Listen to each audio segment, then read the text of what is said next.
तिवारी जी, जय श्री राम। आज अचानक से लाइव अली हम एक से के भाइयन के कमेंट देख के बाप रे बाप, दुनिया के कोनो काम साइड करे के पड़े हमरे भाइयों के कमेंट के आगे। लाइव में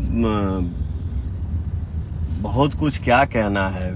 सबसे पहले तो हमारे भाई जितने हमारे लाइव में जुड़ चुके हैं, जुड़ेंगे, सबको मेरा सादर प्रणाम।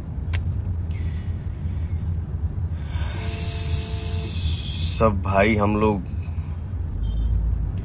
सब परिवार मिलके एकदम हंसते रहें, खुश रहें, मस्त रहें, और क्या चाहिए।